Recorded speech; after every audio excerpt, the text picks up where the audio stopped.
This is Optimal Relationships Daily, episode 244, The One Daily Talk That Will Benefit Your Marriage, by Benson with Gottmancom. Hello, and welcome to another episode here on the Relationships edition of Optimal Living Daily. I'm your host, Joss Marie, and today I'll be narrating a post that offers some tips for you to try with your significant other on a daily basis. And while the title indicates that the post is for married couples, the content can easily translate to any romantic couple, married or not. So if you know someone you'd like to share today's episode with and you're using Apple Podcasts, you can click on the 3 dots icon that is just to the right of the episode title and author, and then select Share Episode. If you're not using Apple Podcasts, you can actually send them a link right to oldpodcast.com/listen. But for now, let's hear Kyle's advice and start optimizing your life. The One Daily Talk That Will Benefit Your Marriage, by Benson with Gottmancom.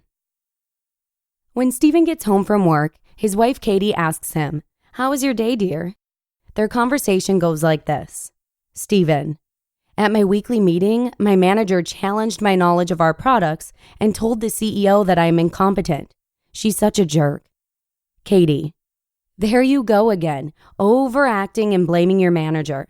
When I met her, she seemed very logical and reasonable. You're probably being insensitive to her worries about your department."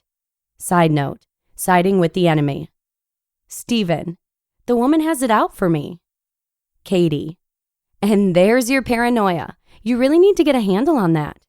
Side note, criticism. Stephen: "Forget I ever said anything." Do you think Stephen feels loved by his wife in this moment? Probably not. Instead of providing a safe haven for him to be heard, she adds to his stress. Learning to cope with external pressures and tensions outside your relationship is crucial to a marriage's long-term health, according to research by Neil Jacobson. A simple, effective way for couples to earn deposits in their emotional bank account is to reunite at the end of the day and talk about how it went. We call this the, quote, "How was your day, dear?" conversation, or more formally, the stress-reducing conversation. Like Stephen and Katie, many couples have the "How was your day, dear?" conversation, but the talk does not help either partner relax. Instead, it escalates the stress and tension between them because they end up not feeling heard. If this sounds like you and your partner, changing your approach to these end-of-the-day talks can ensure that they help both of you unwind. The 4 agreements of love. Before you start your end-of-the-day discussion, I'd recommend making some agreements. Agreements are what I use with my clients to bring their unspoken expectations into view. Agreement number 1, agree on timing. Some individuals want to connect the moment they walk into the door. Others need to decompress on their own before they're ready to interact. When this expectation goes unspoken, it can create tension and leave both partners feeling missed by each other. Agree on a time that will meet both of your needs. This can be at 7 p.m. every night, or it can be 10 minutes after both of you get home. Agreement number 2, dedicate your presence for 20 to 30 minutes. Some couples struggle because they don't spend enough time in the presence of each other to allow love to be cultivated. Take time to truly connect during this conversation. Agreement number 3, don't discuss your marriage. This talk gives you and your partner the space to discuss about whatever is on your mind outside your marriage. It is not the time to bring up conflicts between you.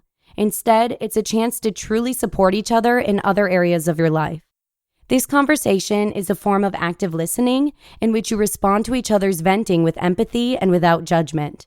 Since the issues have nothing to do with your marriage, it's much easier to express support and understanding of your partner's worries and stresses. Agreement number 4, all emotions are welcome. This conversation is an opportunity to unload about irritants or issues, both big and small. If your partner shares sadness, fear, or anger and it feels uncomfortable, it may be time to explore why. Often this discomfort is rooted in childhood restrictions against expressing negative emotions. If this is the case, check out Coping with Your Partner's Sadness, Fear, and Anger on page 103 in the 7 Principles That Make Marriage Work. Allow this space to be a place of celebration too. If you have a victory at work or as a parent, mention that. Beyond sharing frustrations, a relationship is about sharing and relishing in the victories of life together. That's what makes it meaningful. 7 steps to an effective end-of-day conversation. The following are detailed instructions for using active listening during the stress-reducing and intimacy-building conversation. Number 1, take turns. Let each partner be the complainer for 15 minutes. Number 2, show compassion.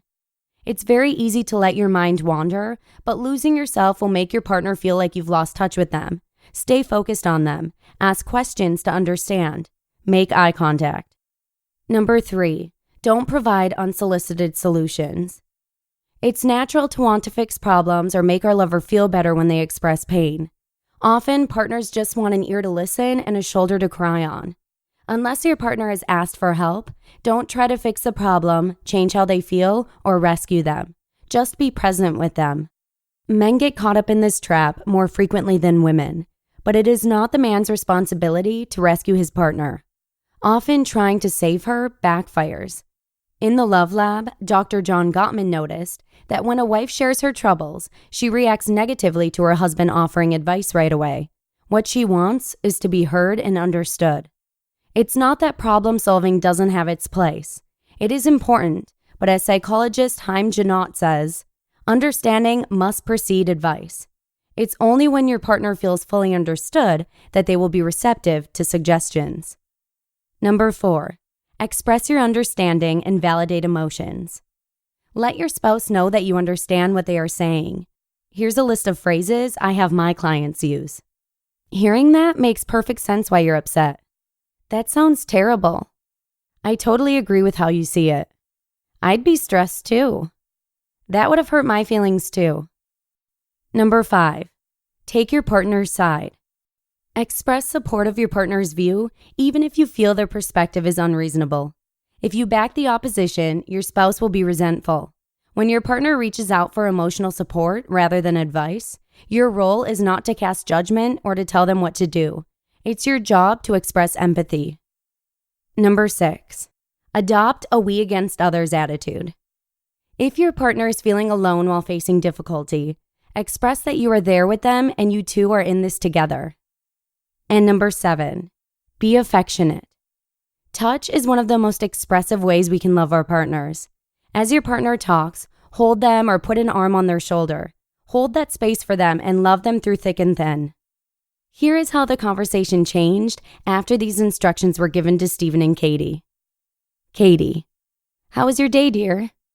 Stephen, at my weekly meeting, my manager challenged my knowledge of our products and told the CEO that I am incompetent. She's such a jerk. Katie, what a jerk. She is so rude.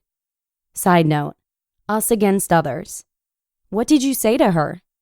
Side note, expressing genuine interest. Stephen, I told her I feel like she is out to get me and it's not fair. I am the number 1 salesman on the floor. Katie, I completely understand why you feel like that. I'm sorry she's doing this to you. Side note, expressing affection. She needs to get taken care of. Side note, us against others. Stephen, I agree, but I think she's doing it to herself. The CEO doesn't appreciate her telling him everyone is incompetent but her. It's probably best to leave it alone. Katie, I'm glad he's aware of that. It's not good and will backfire sooner or later. Stephen, I hope so. I feel like pizza, cuddles, and a movie tonight. You in? Katie, of course, love. If you have this conversation every day, it can't help but benefit your marriage. You'll come away with the feeling that your partner is on your side, and that's one of the foundations of a long-lasting friendship.